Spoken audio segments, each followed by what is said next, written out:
नमस्कार, मध्य प्रदेश के बुलेटिन में आप सभी का स्वागत है। मैं हूं आपके साथ ऋचा सिंह। बुलेटिन शुरुआत करेंगे पर उससे पहले एक नजर सुर्खियों पर। मध्य प्रदेश के लोगों को ही मिलेगी राज्य में सरकारी नौकरियां। सीएम शिवराज का बड़ा ऐलान, आवश्यक कानूनी बदलाव जल्द ही पेश किए जाएंगे। मध्य प्रदेश में सिर्फ लोकल लोगों को सरकारी नौकरी देने का फैसला, कांग्रेस ने उठाए सवाल। ओबीसी आरक्षण को लेकर हाईकोर्ट में सुनवाई, एमपी में 27% ओबीसी आरक्षण पर रोक। कमलनाथ सरकार ने ओबीसी का बढ़ाया था आरक्षण। मनरेगा के श्रमिक के साथ सीएम शिवराज ने की चर्चा, वीडियो कॉन्फ्रेंसिंग के माध्यम से चर्चा। वीर सैनिकों को भी किया गया नमन। लगातार जारी है एमपी में कोविड का कहर, मध्य प्रदेश में मरीजों की संख्या 40,000 के पार। और भारत में तेजी से चल रहा कोविड वैक्सीन पर काम, स्वदेशी टीके के तीसरे चरण का परीक्षण आज से शुरू। आप देख रहे हैं के न्यूज, खबरों का सारथी। खबर शुरुआत करते हैं। मनरेगा के श्रमिकों के साथ सीएम शिवराज ने चर्चा की और क्या कुछ कहा है, आइए आपको दिखाते हैं। राष्ट्रीय खाद्यान्न सुरक्षा मिशन के अंतर्गत जितने भाई और बहन थे जिनको खाद्यान्न नहीं मिलता था, उनकी संख्या 37 लाख है।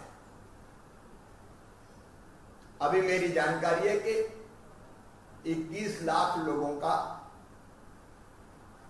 अभी नाम जोड़ा जा चुका है। 1 सितंबर से हमको ये खाद्यान्न वितरण करना है। टारगेट 37 लाख लोगों तक जितने नाम और हम तेजी से जोड़ सकें। विभाग युद्ध स्तर पर इसकी तैयारी करे। हमें सितंबर में ये अतिरिक्त पात्र परिवार जिनका नाम बहुत दिनों से छूट गया था, उनको खाद्यान्न देना ही है। मनरेगा हमारी पंचायत और ग्रामीण विकास मंत्री जी और एसीएस मुझे दिखाई दे रहे हैं सामने। उसपे हमने कोरोना के कारण बाकी प्रदेशों से जो मजदूर आए थे श्रम सिद्धि योजना के अंतर्गत उनको रोजगार देने का फैसला किया। काफी हमने दिया है और 2400 करोड़ से ज्यादा की मजदूरी हम दे चुके हैं। ये मजदूरों को रोजगार देने का क्रम लगातार जारी रखना है हमको। और उसके साथ साथ जो हमने पोर्टल बनाया रोजगार सेतु का, वो श्रम विभाग को शायद देखना है, तो रोजगार सेतु से भी जो कुशल मजदूर हैं उनको रोजगार देते रहना। जो 39,000 को हमने दिया है, लेकिन संख्या लगातार बढ़ाना है। 24 जिलों में जो गरीब कल्याण रोजगार प्रधानमंत्री जी की योजना चल रही है, उसके क्रियान्वयन में कोई कसर नहीं रहनी चाहिए। स्वतंत्रता दिवस के दिन अपने उद्बोधन में हमने अनेकों घोषणाएं की है और हमको उनको क्रियान्वित जमीन पे तत्काल करना है। एक बार उन विषयों पर जो प्रमुख बिंदु है मैं आपको याद दिला रहा हूं। एक, हमारे वीर सैनिक, भगवान ना करे कभी ऐसा दिन आए कि किसी को शहीद होना पड़े। अर्धसैनिक बल, पुलिस के साथी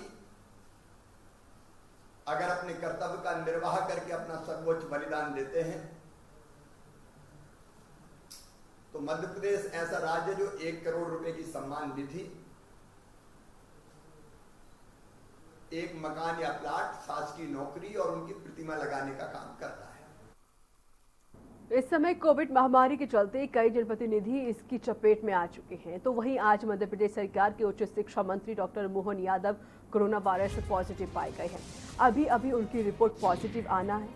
बताया जा रहा है कि शिक्षा मंत्री मोहन यादव ने ट्वीट करके अपनी जानकारी दी। उन्होंने लिखा, मेरा कोरोना टेस्ट पॉजिटिव आया है, मैं अरविंदो हॉस्पिटल आ गया हूँ, वैसे बाबा महाकाल की कृपा से स्वस्थ हूँ। बाबा महाकाल की शाही सवारी में ज्योतिरादित्य सिंधिया के साथ डॉक्टर मोहन यादव लगातार अपनी उपस्थिति दर्ज कराते रहे। उनके साथ कई जिला प्रशासन, पुलिस प्रशासन के आला अधिकारी भी साथ में थे। इसके अलावा स्थानीय नेता भी उनके साथ मौजूद।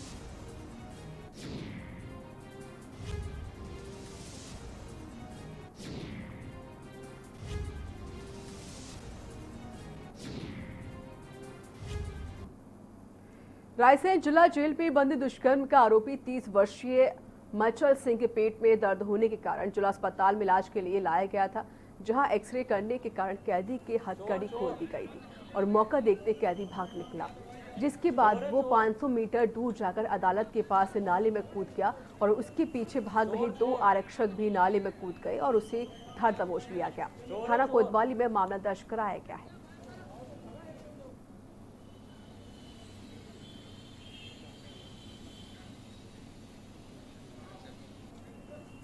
चोर चोर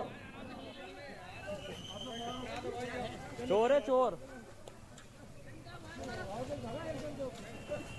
चोर चोर। ये जेल बंदी मचल सपेरा गढ़ी गैरगंज थाने के 370 के मामले में जेल में निरुद्ध था। आज दिन में इसके द्वारा पेट दर्द और उल्टी की शिकायत की गई थी, जिसके पश्चात वहाँ के जेल प्रहरियों द्वारा इसको जांच के लिए जिला अस्पताल लेके आए थे। डॉक्टर द्वारा जांच करने के पश्चात इसका एक्सरे करवाने के लिए बोला था। जब एक्सरे करवा के वो कपड़े पहन रहा था तो उस क्योंकि एक्सरे के दौरान हथकड़ी वगैरह खोली गई थी तो वो कपड़े पहनते हुए वहाँ से जेल प्रहरियों से छूट के भाग गया। आज भी भारत देश को आजाद हुए कई वर्ष हो चुके हैं, लेकिन देवास जिले की कनेरिया ग्राम पंचायत के गरीब लोग अभी भी गुलामी की जिंदगी जीने पर मजबूर हो गए हैं। जी हां, यह मामला देवास जिले के टोंक खुर्द जनपद के आने वाली पंचायत कनेरिया का है, जहां आज भी लोग सरपंच सचिव के कहर से ग्रसित हैं। ये रिपोर्ट देखिए। आज भी भारत देश को आजाद हुए कई वर्ष हो गए, लेकिन देवास जिले के करेनिया ग्राम पंचायत के गरीब लोग अभी भी गुलामी की जिंदगी जीने को मजबूर हैं।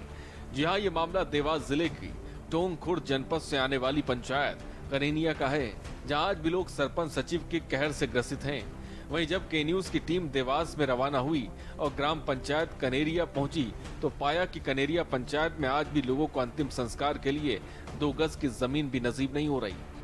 बता दें कि जनपद पंचायत के अंतर्गत आने वाली ग्राम पंचायत में जमकर गड़बड़ी सामने आ रही है। कामों में गड़बड़ी करने में सरपंच सचिवों ने शांति धाम तक नहीं छोड़ा। वहीं जब कनेरिया गांव का के न्यूज के द्वारा पूरे गांव का भ्रमण किया तो ग्रामीणों ने अपना दर्द बयां करते हुए सरपंच सचिव पर काफी गंभीर आरोप लगाए। तो ग्रामीणों ने सरपंच सचिव पर रिश्वत का आरोप भी लगाते हुए दिखाई दिए।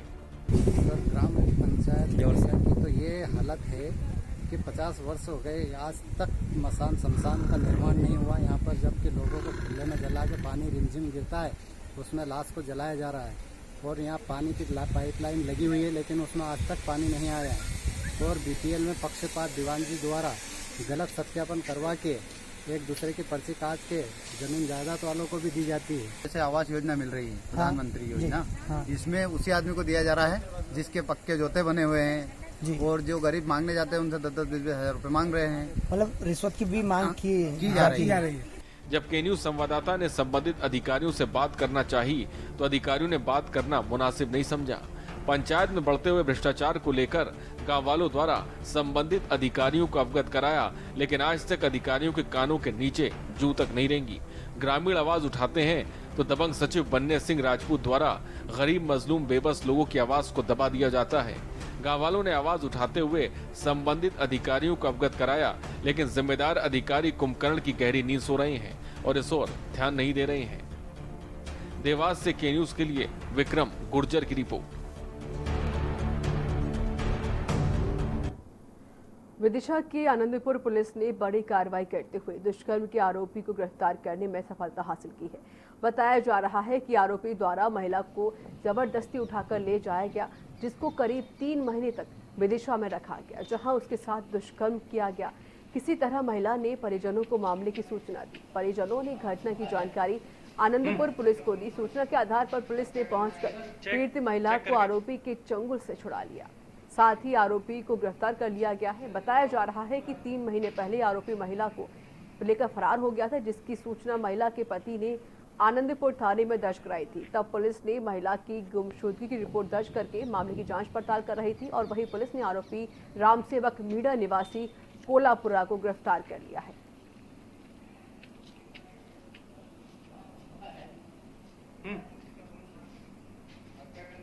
चेक करके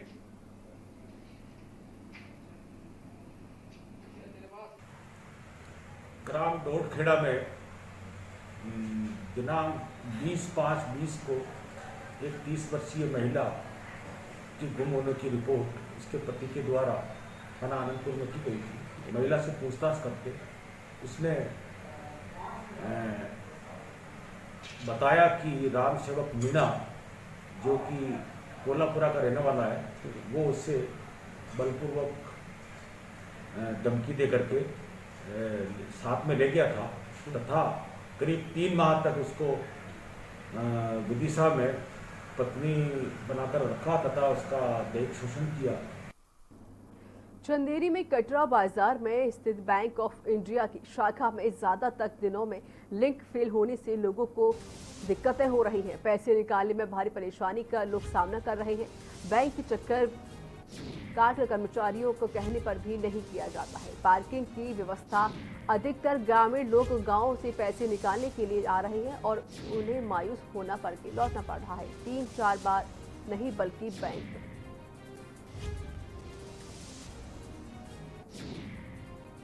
तो पैसा निकालने में रोजाना ग्राहकों को दिक्कतें हो रही हैं। बैंक में लिंक न होने से खाता धारक परेशान होते हुए नजर आए हैं। तो पैसे निकालने में रोजाना परेशानियों का सामना करना पड़ता है।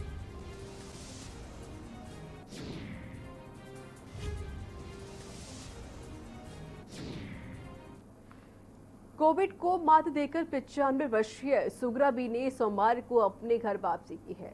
खान शाहवली क्षेत्र निवासी सुगरा बी को 1 अगस्त को कोरोना संक्रमित होने से कोविड वार्ड में भर्ती किया गया था, जहां हालत गंभीर होने से सांस लेने में तकलीफ होने से DCH वार्ड में भर्ती किया गया था, जहां पर डॉक्टर्स ने विशेष सावधानी बरती। ये रिपोर्ट देखिए।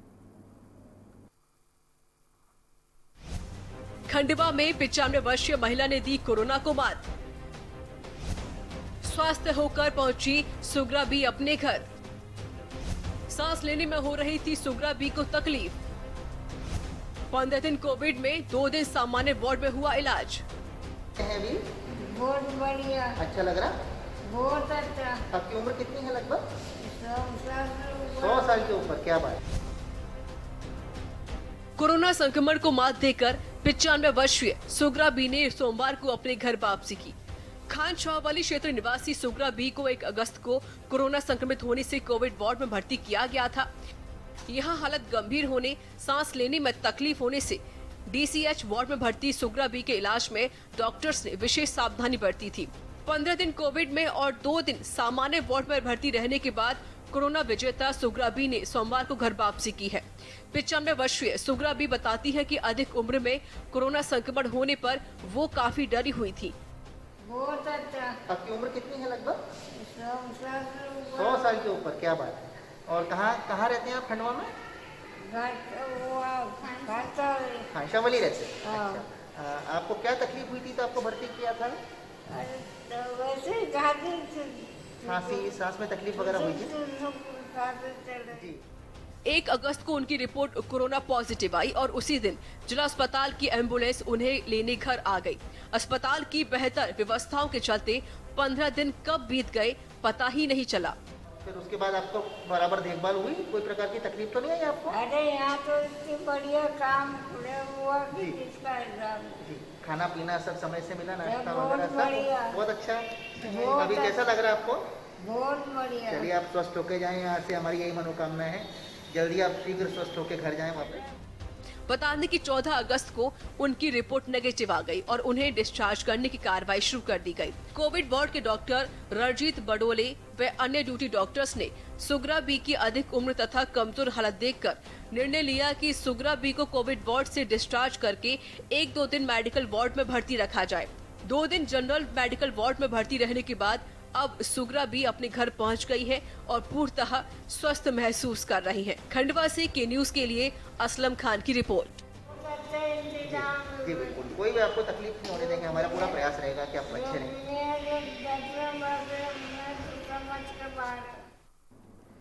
उज्जैन में आई तेज बारिश के कारण एक गरीब परिवार का मकान पानी में ढह गया। बताया गया है कि खटिया तहसील में आने वाली ग्राम पंचायत धुलेटिया में 40 वर्षों से निवास कर रहे गरीब परिवार का मकान पानी में गिर गया। पीड़ित परिवार ने कई अधिकारियों के पास गुहार लगाई कि उसे मदद में ले जाए, लेकिन कहीं भी उसे मदद नहीं मिली। किसी तरह जोड़ बटोर कर जब परिवार ने घर बनाने की कोशिश की तो पड़ोसियों ने पीट दिया। तो परिवार अब बहुत परेशान है और न्याय की गुहार लगा रहा है।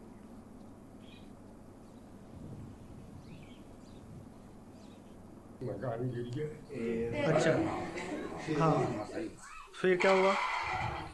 मकान गिर गया तो बनाने का बोला, तो वो मारने आए साहब ने, मारे उसे। तो आपने इसकी शिकायत कहाँ पे करी कि नहीं करी? थाने पे करी थी साहब। तो फिर क्या हुआ? कोई नहीं सुने साहब। अच्छा, ये तहसील और इधर अधिकारियों में और कोई पे? सब दूर तलाश करी साहब। वहाँ कमिश्नर रात को गया, बड़ा साहब के गया, वहाँ गया। फिर आप कहाँ पर रह रहे हो? हम यहाँ हमारा की जगह पर रह रहे हैं। ऐसा संज्ञान में आया है, संबंधित व्यक्ति द्वारा तहसीलदार न्यायालय में भी प्रकरण दर्ज करवाया गया है। एसडीएम साहब के द्वारा भी इस प्रकरण को हमारे जनपद पंचायत को प्रेषित किया गया है। संबंधित पीसीओ द्वारा इसकी जांच की जा रही है। संभवतः आज या आने वाले 1-2 दिन में इसका प्रतिवेदन प्राप्त हो जाएगा। भिंडी जिले में सैनिक स्कूल के लिए मालनपुर औद्योगिक क्षेत्र में अधिकारियों की जमीन चिन्हित मामले में भिंडी विधायक ने पीसी की है। इस दौरान विधायक ने कहा कि सैनिक स्कूल भिंडी जिला मुख्यालय के आसपास खोले जाने की मांग है। यदि जरूरत पड़ी तो लोगों के हित में वो इसके लिए विधायकी से भी इस्तीफा देने के लिए तैयार है। दरअसल मुख्यमंत्री शिवराज सिंह चौहान द्वारा भिंडी जिले में सैनिक स्कूल खोले जाने की घोषणा विधानसभा चुनावों में से पहले की गई थी, लेकिन बाद में इस पर राजनीति होने लगी और सैनिक स्कूल को कहीं मुरैना तो कहीं ग्वालियर शिफ्ट किए जाने की बात सामने आने लगी। लेकिन भिंड जिले के लोगों का आक्रोश देखते हुए सैनिक स्कूल को भिंड में ही रखने की बात कहते हुए इसके लिए मालनपुर में जगह देखी जाने लगी है। मालनपुर में सैनिक स्कूल का औचित्य क्या है? भाई देखिए, सैनिक स्कूल में एडमिशन ऐसा नहीं है कि यहाँ पर हो जाएगा तो एडमिशन भिंड के लोगों को मिल जाएंगे। वो तो उसकी एक प्रक्रिया होती है, कंट्री वाइड उसकी एक प्रक्रिया है। लेकिन जब कोई बड़ा संस्थान कहीं भी आता है तो उसके आसपास विकास होता है। उस संस्थान से वहाँ के आसपास के लोगों को छोटे छोटे रोजगार मिलते हैं, किसी न किसी रूप में रोजगार मिलता है। चाहे किसी को मिले, नौजवान को मिले, या दूध वाले को मिले, फल वाले को मिले, सब्जी वाले को मिले, कहीं ना कहीं छोटा छोटा रोजगार मिलता है। और यहाँ वक्त एक छोटे से ब्रेक का हौसला है। ब्रेक के बाद जल्द हाजिर होंगे।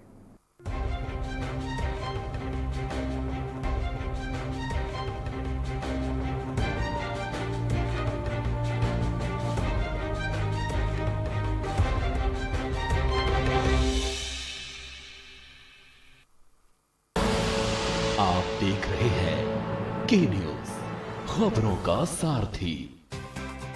आईपीएल पान मसाला, इसमें है शिमोगा की मशहूर सुपारी, केरल के बागों से इलायची, सोलन के जंगलों से उत्पादित शुद्ध कत्था, असली फूलों की खुशबू और प्योर चंदन के तेल से निर्मित 0% निकोटीन, 0% टोबैको युक्त आईपीएल पान मसाला।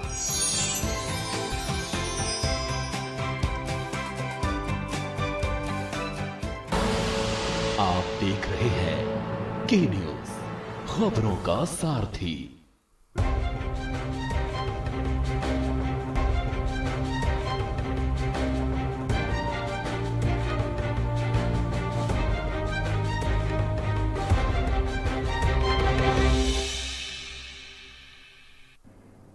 ब्रेक के बाद स्वागत है। खबरों में आगे बढ़ते हैं। मंडला में एक युवती से गैंगरेप मामले में पुलिस ने 2 आरोपियों समेत 5 अन्य को गिरफ्तार कर लिया है।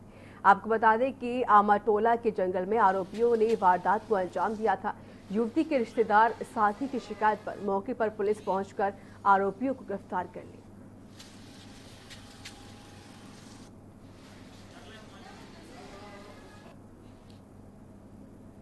एनजीटी की रोक के चलते रेत का अवैध उत्खनन और परिवहन इस समय पूरी तरह से प्रतिबंधित है।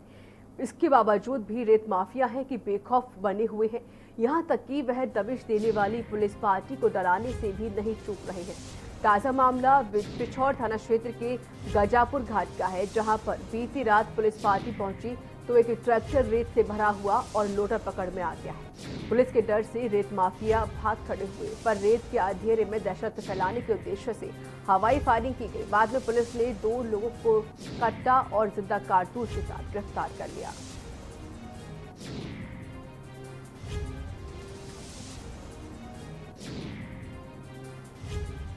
तरफ से 1-2 फायर आए थे, लेकिन सामने कोई नहीं आया। हवाई फायर जैसी आवाजें आई थी, सामने पुलिस के सामने कोई नहीं आया और कोई फायर नहीं हुआ। गणेश चतुर्थी के त्योहार का उल्लास कई दिनों पहले ही देखने को मिल जाता है। देश के हर कोने में गणेश चतुर्थी का त्योहार बड़े ही धूमधाम के साथ मनाया जाता है, लेकिन इस साल गणेश चतुर्थी पर कोरोना का संकट गहराता हुआ जा रहा है। खासकर सबसे ज्यादा प्रभावित हो रहे हैं मूर्तिकार, जो कि गणेश प्रतिमाओं को बनाकर अपनी आजीविका चलाते हैं। इन मूर्तिकारों पर तैयार की गई है खास रिपोर्ट। आपको दिखाते हैं कि क्या कुछ गुजर रहा है इनके ऊपर।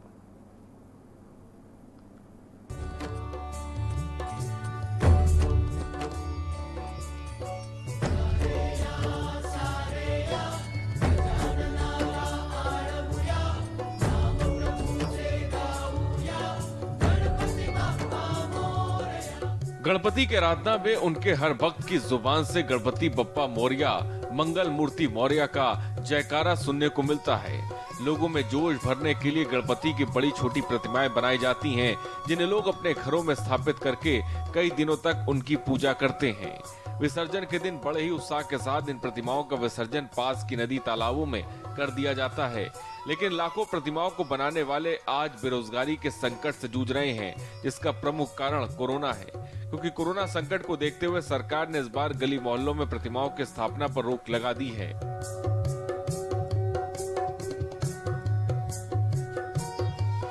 मूर्तिकार साल भर सिर्फ गणेश चतुर्थी और नवरात्रि का इंतजार करते हैं, लेकिन आजकल इनके चेहरे पर मायूसी है। 22 अगस्त से गणेश चतुर्थी का त्योहार शुरू होना है। मूर्तिकार करीब 3 महीने पहले से ही मूर्तियां बनाना शुरू कर देते हैं। मूर्तियां तो बन रही हैं, लेकिन इन्हें बनाने वालों को इस बात का डर सता रहा है कि इन्हें खरीदने कौन आएगा। मूर्तिकारों का कहना है कि उन्हें ये भी नहीं पता कि नवरात्रि के लिए माता की मूर्तियां भी बना पाएंगे या नहीं। ऐसे में अब उनके सामने संकट खड़ा हो गया है कि जो सामान उधार में लाए थे, उसका पैसा चुकाने लायक रुपए भी इस साल जमा कर पाएंगे या नहीं।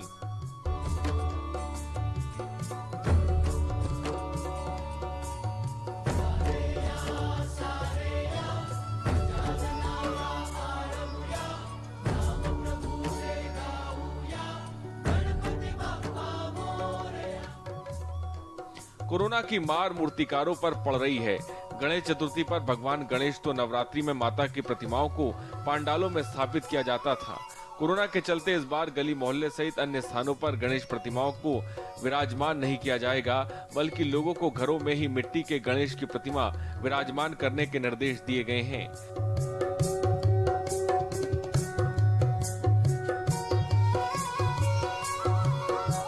ऐसे में बड़ी बड़ी प्रतिमाएं बनाने वाले मूर्तिकारों के सामने रोजी रोटी का संकट खड़ा हो गया है।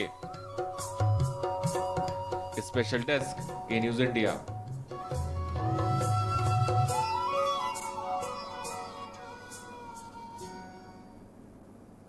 तो इसी के साथ मध्य प्रदेश के बुलेटिन में इतना ही। नमस्कार।